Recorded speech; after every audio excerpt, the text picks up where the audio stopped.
Buenos días. ¿Qué tal, Ángel? Está como sentado como un soldadito. Sí, perdón, escuche. Muy bien, muy buenos días, por favor. Vamos a abrir nuestras Biblias en Mateo capítulo 19. Mateo capítulo 19, por favor. Vamos a revisar el tema que habíamos comenzado ya la semana pasada, hablando sobre el joven rico en Mateo capítulo 19. Y por favor, sus celulares, por favor, ya saben, como dice el hermano Ángel todo el tiempo, modo qué, modo avión, modo apagado, o como dice como dice el hermano Ede, modo por la ventana. Vamos hablando de Jesús, ¿no?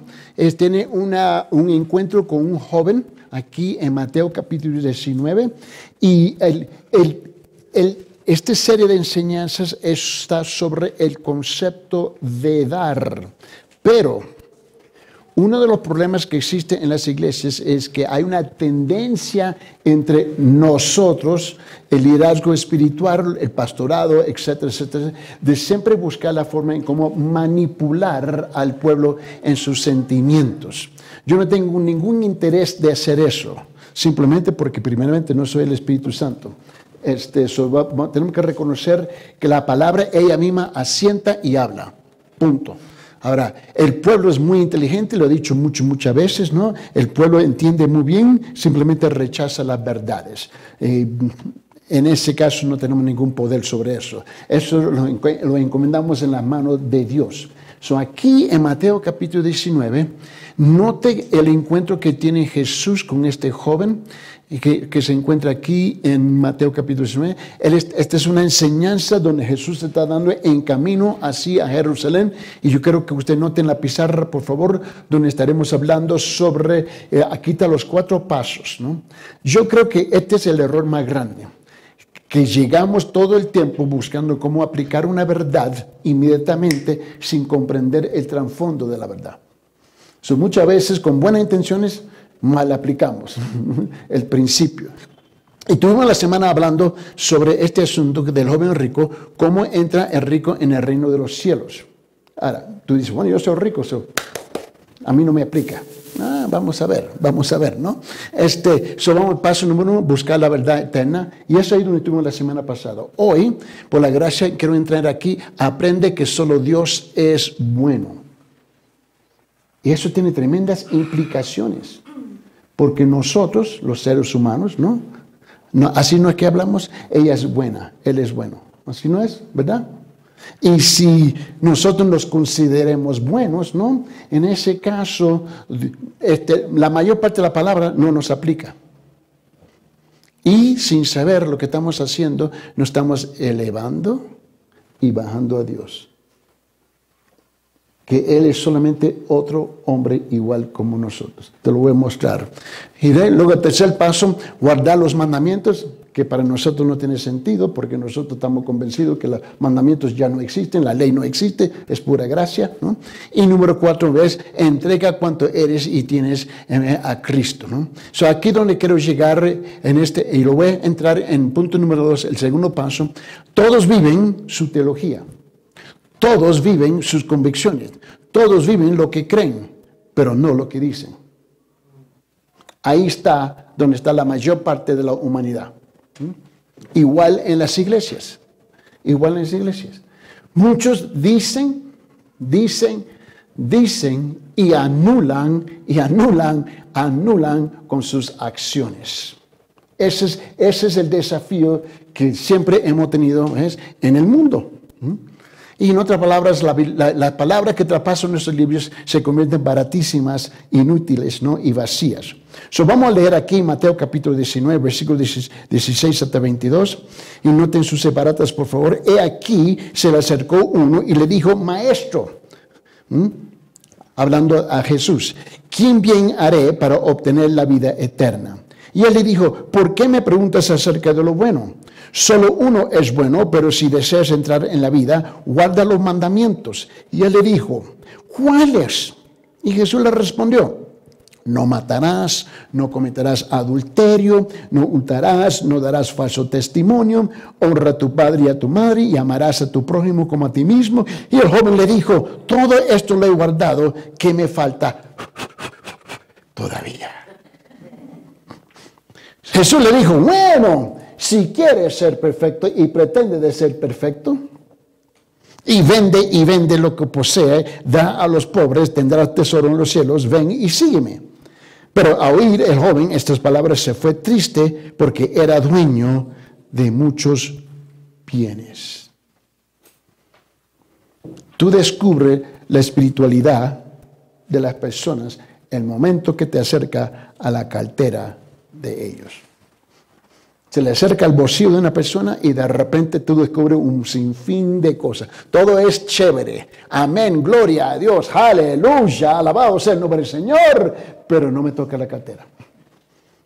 Y es cuando tú descubres muchas cosas, dónde está y dónde hemos depositado nuestra fidelidad. Y muchas veces, aunque decimos que es Dios, es como en los Estados Unidos, el billete americano dice confiamos en Dios, ¿no? Y es muy popular en los Estados Unidos. Y la verdad es que no confían en Dios, confían en el billete donde dice que confiamos en Dios. Es en el billete. Y es igual por toda parte del mundo. Y estuvimos estableciendo los principios la semana pasada. Quiero saltar, por favor, al estudio al fondo número 2. Estudio al fondo número 2 en sus separatas, por favor. Y no sé en qué página se encuentra esa, pero quiero llegar ahí, por favor, porque le quiero mostrar algo a ustedes aquí. Y quiero que note conmigo, por favor, aquí.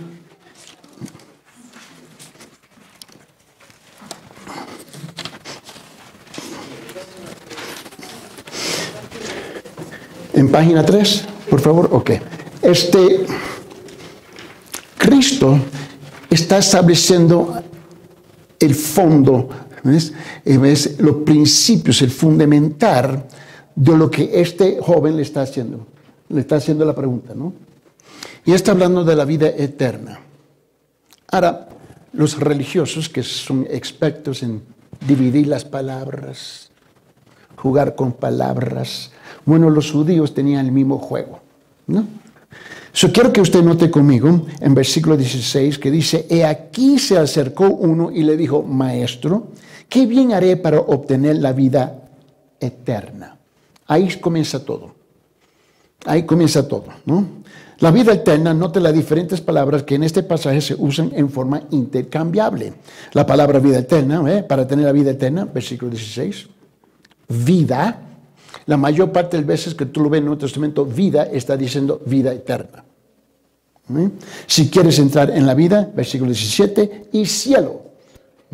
Estas tres palabras, vida eterna, vida y cielo, son intercambiables. Cuando dice tendrás tesoro en el cielo, ¿no?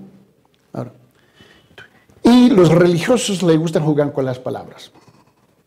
No, es que dijo en este versículo así y por esa razón se contradice así allá. No. Y aquí Jesús, ¿ves? Lo encierra a él, lo tienen arrinconado sin salida, cuando él le comienza a responder y no le responde a la pregunta directamente, pero directamente le responde. Tremenda diferencia entre los dos conceptos. Note bien conmigo en separata. El tratamiento que Jesús le dio a los temas de la vida eterna, la vida y el cielo es significativo. Primeramente, aquí estaba diciendo tres cosas distintas porque no te das cuenta que eso es lo que el joven así se le presentó a él. Uno, está haciendo una distinción entre vivir y existir. Entre vivir y existir. Y si es que somos honestos, la mayor parte de la gente no viven, existen. Hay un rutinario, una rutina, ¿no?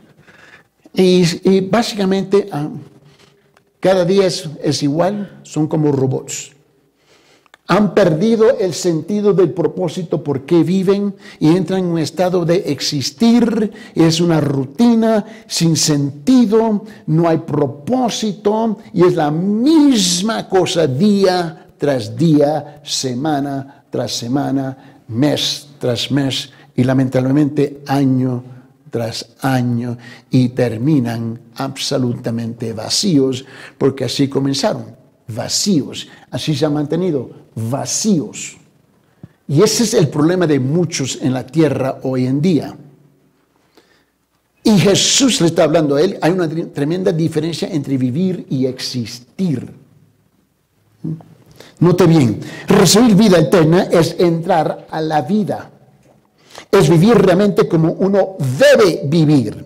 Vivir como Dios quiso que la vida fuese vivida. Vivir en pleno amor, gozo y paz. Te recuerda ya en Gálatas capítulo 5. Te recuerda que dice en versículo 22 y 23, dice más el fruto del Espíritu, ¿no? Es que es amor, gozo, paz. Paciencia, benignidad. Dice es bondad, fidelidad. Dice que mansedumbre, dominio propio, ¿no? Entre cosas no hay ley. De esto es lo que está hablando él. Cuando él le dice, y estaba diciendo lo que la Escritura proclama una y otra vez, es decir, que el hombre sin Cristo no tiene vida. Eso está claro. Te recuerdo lo que dice allá en Efesios, en capítulo 2, en versículo 1, cuando él dice que os dio vida a vosotros. Así lo dijo bien claro en Efesios capítulo 2, versículo 1, ¿no? Él dijo, porque estábamos muertos en nuestros delitos, ¿no? Y en nuestros pecados, en nuestras transgresiones, iniquidades. Así estábamos cuando nos encontró. Mira, hay gente que habla en serio. Un día yo encontré a Dios como si estuviera perdido. Dios nunca estaba perdido. Y luego en 1 Juan capítulo 5, versículo 12 dice, el que tiene al Hijo de Dios tiene la vida, y el que no tiene al Hijo de Dios no tiene la vida. Está hablando de vida eterna. Inmediatamente Jesús le está respondiendo a este joven. La segunda cosa que le dice es esto. Estaba enseñando la existencia eterna. Eterna. El hombre no deja de ser, su existencia continúa. Y aquí yo he topado con varios que dicen, no, el día que yo aparto de esta tierra, ya se termine todo, voy a la tierra y ya no hay nada más. Y ahora ese pensamiento está agarrando fuerza. No hay nada más. No hay nada más. Bueno, van a descubrir que tan equivocados están. Porque la única pregunta es, ¿continúa en un estado de vida viviendo eternamente o de muerte o estando separado de Dios eternamente? Yo no te puedo contestar esa pregunta. Tú vas a abrazar la respuesta que queriendo o no queriendo la vas a abrazar. Eso es cierto. Recibir la vida eterna significa que el hombre entra en la vida eterna, en una continuación de la vida. Tú y yo no terminamos aquí. Apartamos de aquí, pero no terminamos aquí. ¿No? Permanecer en el estado en que se encuentra significa que la persona simplemente sigue existiendo. Es decir, existiendo en un estado de muerte, sin Dios en este mundo y existiendo sin vida eterna. Dice, no, yo no creo en eso, pero ¿por qué vives así? Que no me importa. Tenemos esa tendencia de anular las oraciones que traspasan nuestros labios con nuestras acciones y con la gran palabra pero. El otro día yo y mi esposa en la noche estuvimos hablando con unas personas, ¿no? Y nos estamos diciendo, pero súper inteligente, no, yo creo que la Biblia sí dice así, así, así, así, así, y cada otra oración, pero yo pienso, yo creo, y yo opino. Y nosotros quedamos calladitos escuchándolos. Por esa razón yo le dije, todos viven su teología, todos viven sus convicciones, todos viven, ¿no?, lo que creen, pero no lo que dicen. Esa es la realidad que tenemos que enfrentar. Y este joven, tú vas a ver que hace la misma cosa. Tiene todas las palabras correctas, el vocabulario bíblico, religioso del judaísmo, y al fin tú descubres que él está viviendo su teología, él está viviendo sus convicciones, él está viviendo lo que él cree, no lo que él estaba diciendo. Así está muchos, no solamente afuera de la organización en viva que se nombra la iglesia, pero en el mundo también. Y aquí en la iglesia muchas veces. 2. Número 3. Estaba enseñando que el cielo es otro mundo. Un mundo real en otra dimensión de la existencia, en una dimensión eterna. Es totalmente diferente a la dimensión física y temporal de este mundo. Note que habrá tesoro en el cielo. El tesoro eterno por el hecho de seguir a Cristo. Y eso es lo que le estaba diciendo Cristo a este joven en este enfrentamiento que tuvieron ellos.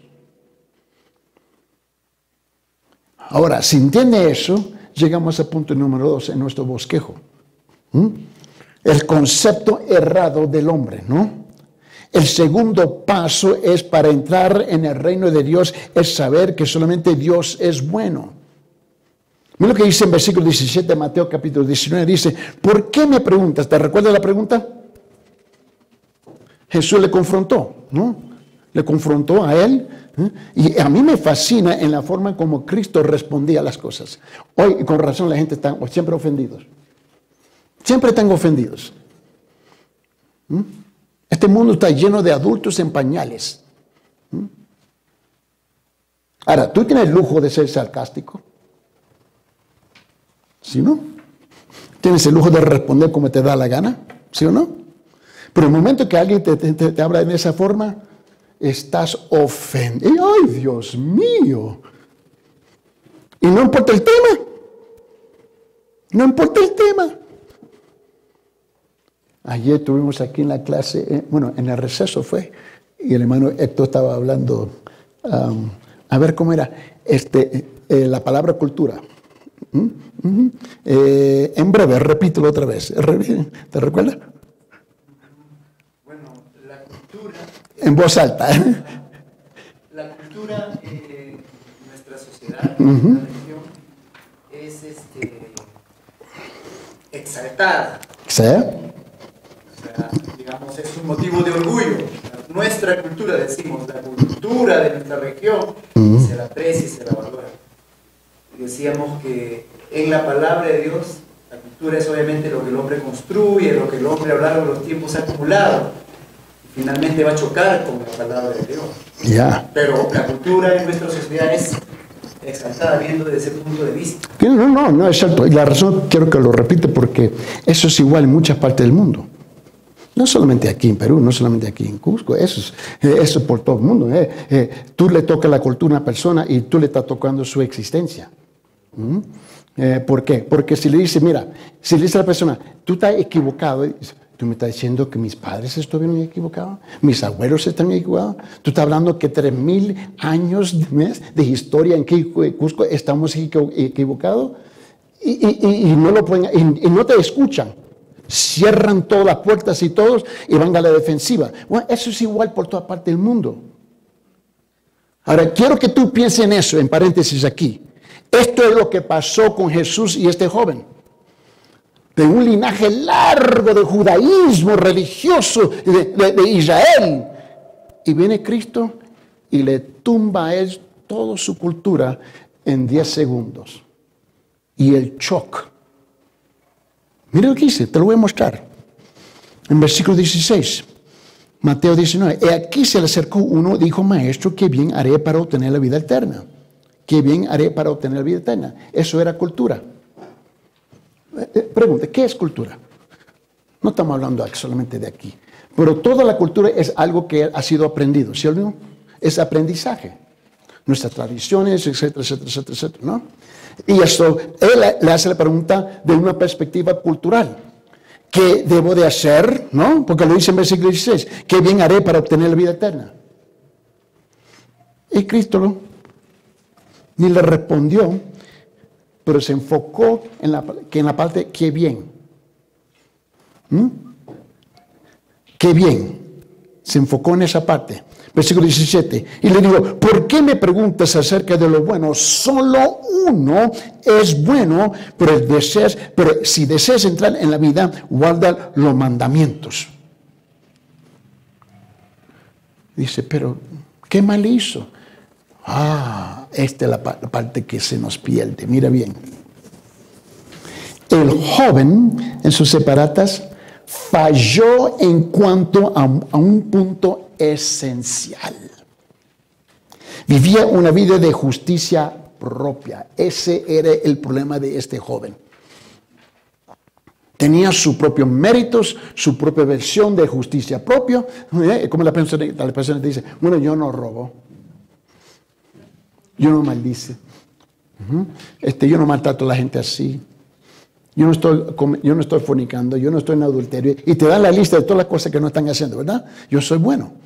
Así, eso es normal. Eso se nombra justicia propia. No sabía que la única persona buena era Dios y solamente Dios. La mayor parte de la gente que tú hablas se consideran que buenos. Así no es, somos buenos. Esto fue lo que Cristo estaba diciendo. El joven rico tenía un concepto equivocado de la naturaleza del hombre y veía a Cristo como un mero hombre. Este es el problema. El joven pensaba que el hombre podía ser bueno. Cada día que salgo, no, yo soy bueno. Ok. Y de ahí no le penetra nada. Porque se han encerrado en una fortaleza, un castillo, que yo soy bueno. Y si yo soy bueno, yo no necesito las advertencias bíblicas.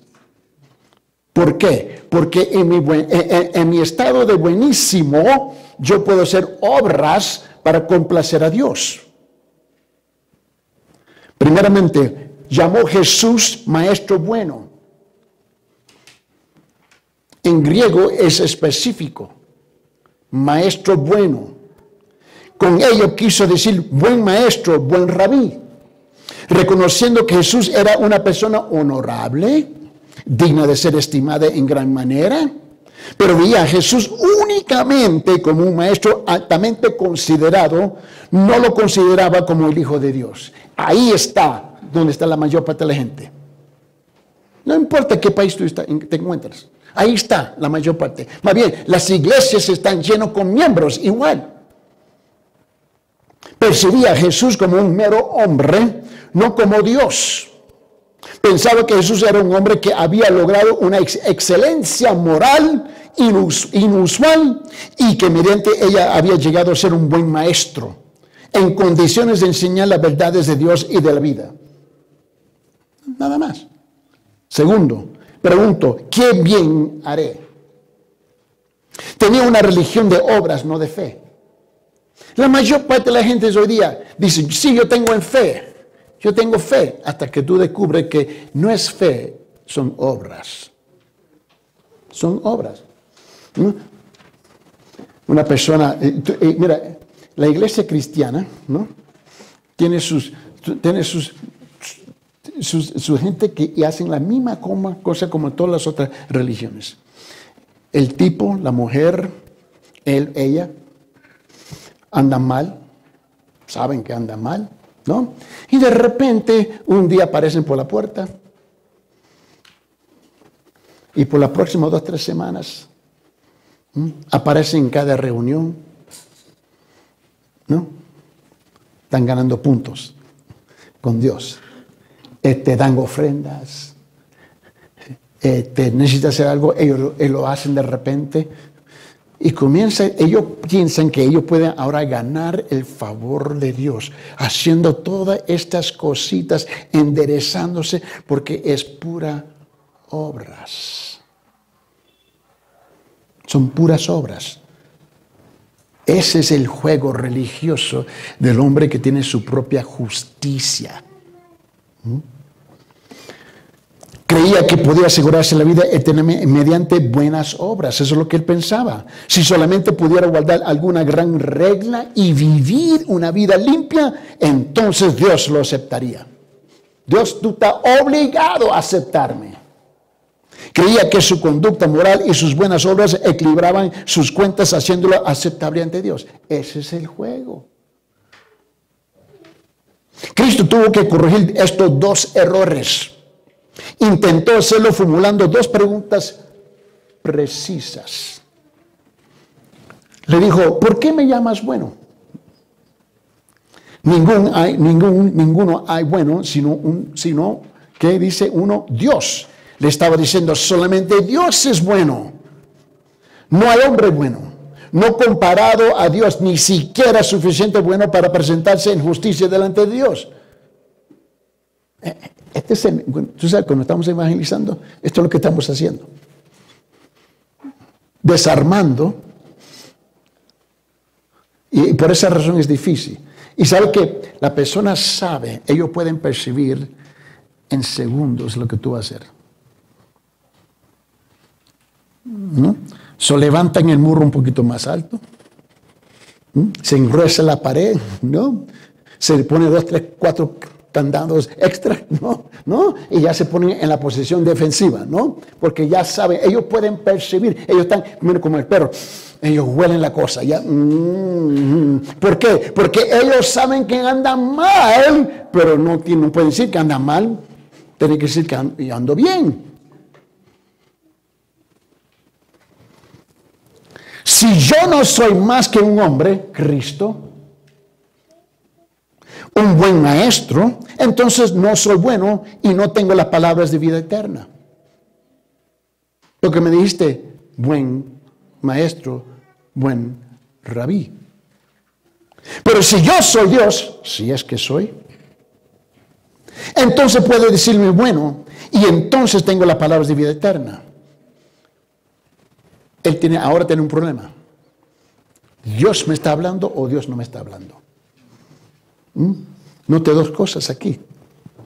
Cristo le dijo al joven cómo entrar a la vida, cómo recibir vida eterna. Por eso Cristo estaba afirmándose el Dios. Segundo, Cristo estaba corrigiendo al joven.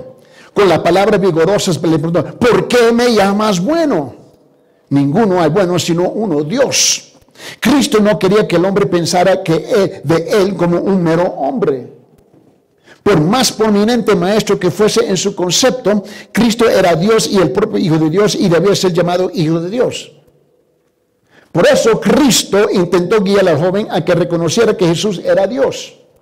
Era la única forma en que el joven podía llegar a recibir la vida eterna. Permíteme, Juan capítulo 3, versículo 16, donde él dice, porque de tal manera amó Dios al mundo, que dio a su Hijo unigénito, para que todo aquel que cree en él no se pierda, mas tenga vida eterna. Está claro. Menos para el hombre bueno. Yo sé, es más fácil predicarle a uno que sabe que es vulgar, vil, porque él, mira, él es honesto. Yo sé lo que yo soy. Yo hago lo que me da la gana. Yo voy a secuestrar, yo voy a violar, yo voy a robar. Él está claro quién es. Son la gente buena, que es el problema. Y los políticos siempre dicen, no, tenemos una buena ciudad llena de gente buena. Ahí está el problema. Con todo lo buenísimo que existe, con razón, con razón la corrupción florece. Porque todos somos buenos. La gente va con el pastor y le dice así, así, así. El pastor le da una respuesta y le cae gordo la respuesta. Y dice, pero ¿por qué me dijo así? ¿Por qué me hablaste así? Porque el pastor ya sabe el juego que tú tienes.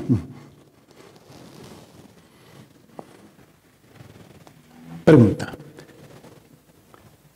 ¿Te gusta cuando una persona viene a tu cara y te mientes y tú sabes que te está mintiendo, sí o no?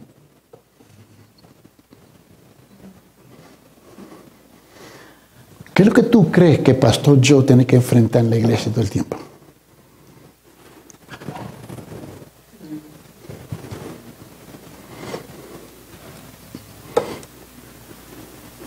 Le digo a la gente, hey, yo no soy papo. Yo no soy payaso, yo no soy tu títere. Yo sé que me están mintiendo en la cara. Y cuando te digo que me están mintiendo, ay, me ofendió. Ay, Dios mío.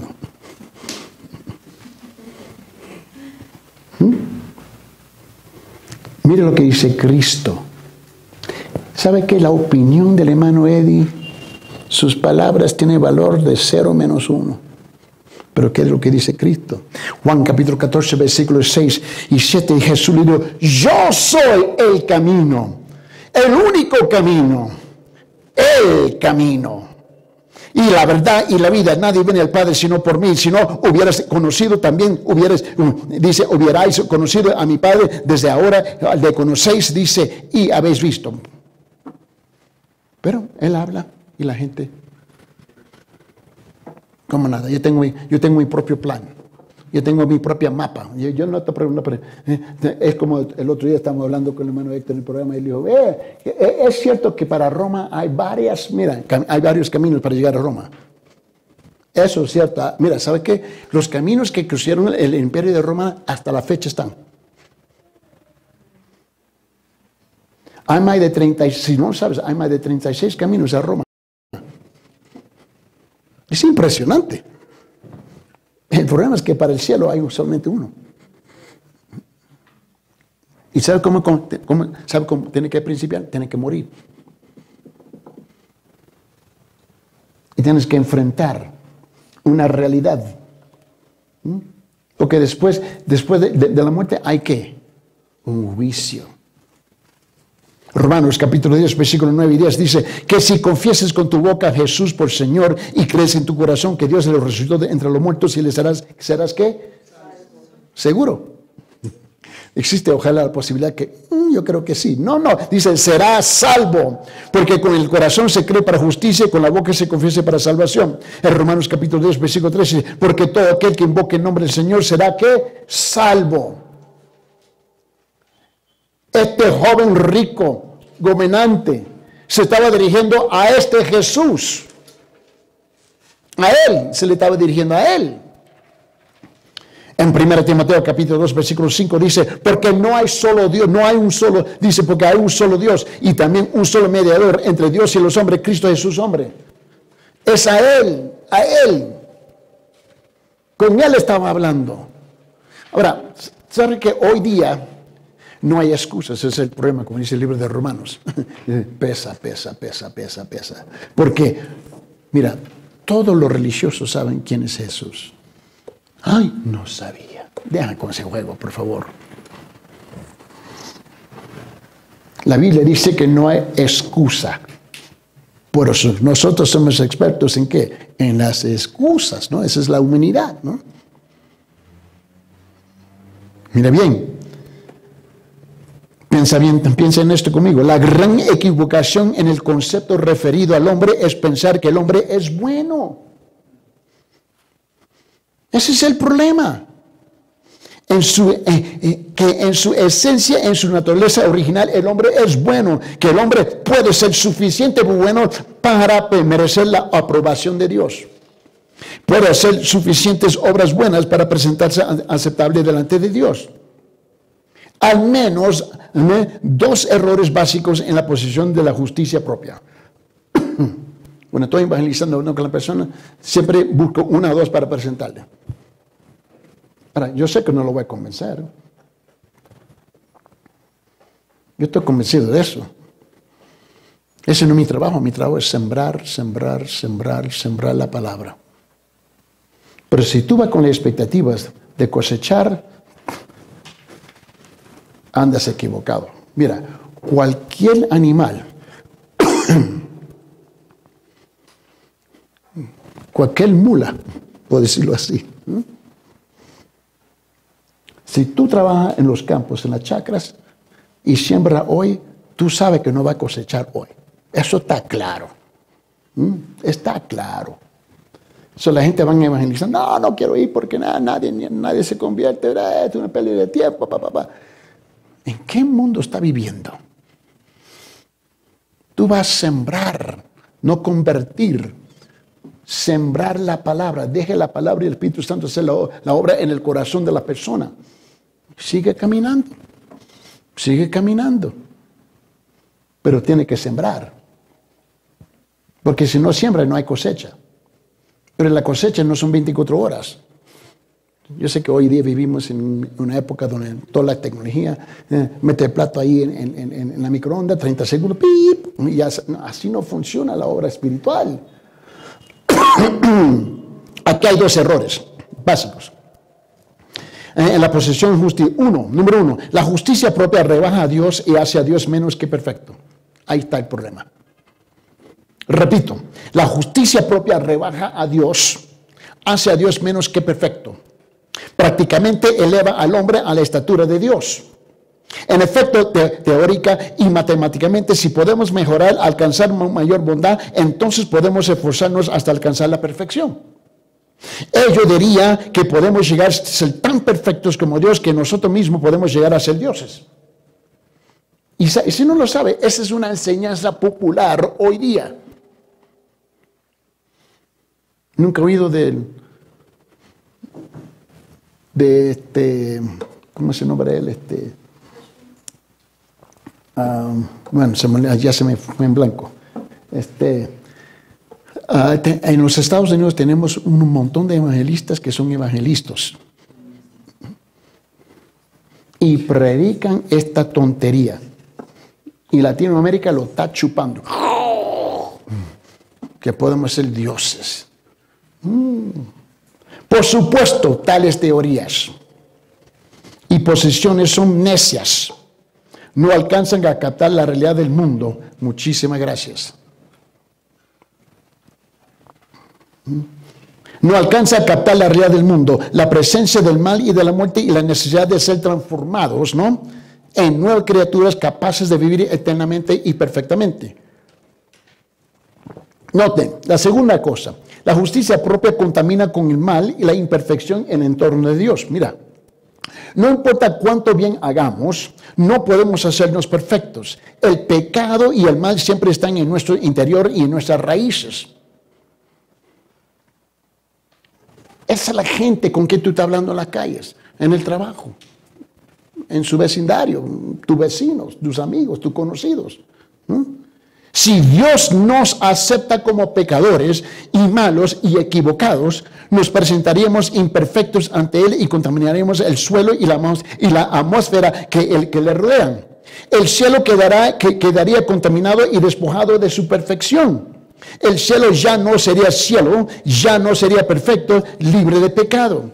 Tiene que haber un cambio completo y cabal de nuestro ser, una transformación, un nuevo nacimiento, antes que podamos entrar a la presencia de Dios. Es lo que este joven no estaba captando. ¿Por qué? Yo soy bueno. Yo soy religioso. Yo doy limosna. ¿No sabe quién soy yo? Visto con realismo, ninguna persona ni cosa puede transformar al hombre de manera que su cuerpo sea perfecto y sus obras solamente buenas. No puede ser. Ningún hombre tiene y nunca tendrá el poder de perfeccionar su cuerpo y su conducta de modo que vivir perfectamente y eternamente. En nuestros cuerpos actuales no alcanzamos la gloria de Dios y morimos. Está claro. Esta es la condición que este hombre no estaba entendiendo. En Romanos capítulo 3, versículo 23 dice lo siguiente, dice, por cuanto todos, ¿no? Todos, que es la palabra más pesesísima que existe, ¿no? Porque la gente dice, yo no estoy en ese grupo. Ellos han decidido que la palabra todo, T-O-D-O-E, que la T, la O, la D, y la O y la S no se le aplica a ellos. Son únicos, ¿no? Por cuanto todos pecaron y no alcanzan ¿qué? La gloria de Dios. En Romanos capítulo 5, versículo 12, aquí hay una comparación entre Cristo y Adán, ¿no? Y le dice, por tanto, tal como el pecado entró en el mundo por un hombre y la muerte por el pecado, así también la muerte se extendió a todos los hombres porque todos pecaron. Y dice, ¿por qué culpa tengo yo que Adán fregó la cosa? Dañó la cosa. ¿Qué culpa yo que Adán y Eva decidieron desobedecer la voz de Dios? Eso no fue mi culpa. Ok, vamos a echarle eso a un lado. ¿Okay? ¿Y sus pecados? ¿Y qué de tus pecados? Bueno.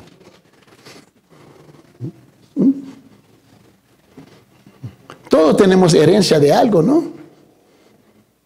¿Cuánta gente luchan con diabetes? Y dice, pero yo como bien, y va descubriendo que mis padres y mis abuelos y todo el mundo sufrieron. Y mira, y dice, no te quejas con eso. La acepta, ¿no? Bueno, tú sabes. En mi familia hay mucho cáncer porque mis abuelos y bisabuelos, y así es la cosa, ¿no? Y no discuten, ¿no? Alta presión. Tú sabes, cualquiera sea la cosa, ¿no? Pero se quejan con Adán y Eva. ¿Qué culpa tengo yo? Es interesante, ¿no? Somos interesantes, ¿no? En Romanos capítulo 6, versículo 23 dice, porque la paga del pecado es muerte, pero la dádiva, el don, el regalo de Dios es vida eterna que en Cristo Jesús Señor. Ahora, si es que vamos a ser transformados, ¿no? Dios mismo tiene que hacerlo y tendrá que hacerlo basado en puro y perfecto amor. Simplemente tendrá que amarnos tanto que por ese amor nos transforme. Y la gloriosa buena nueva es que nos ama tanto. Y aún el hombre bueno le cuesta aceptar eso. ¿Me amas? No, no puede ser. Nunca le extienden la mano a una persona para ayudarle y decir, no, yo lo puedo hacer. Ok, hazme saber cuando caigas para levantarlo. No, así no es. Somos absolutamente orgullosos. No, yo puedo. Ok. Estaba regresando del canal y veo una señora ahí y ella tiene 4 bolsas grandes. Y ella va, pero está luchando, la mujer está luchando. Y, señora, ¿a dónde vas? Hasta ahí, ven, ¿te puedo ayudar? No, yo puedo. Ok.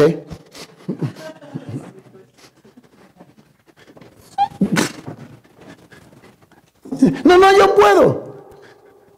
Y de repente una bolsa se rompe. A ver, si tú puedes todavía.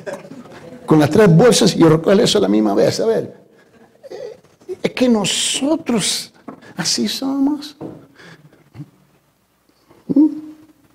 Yo puedo. No queremos.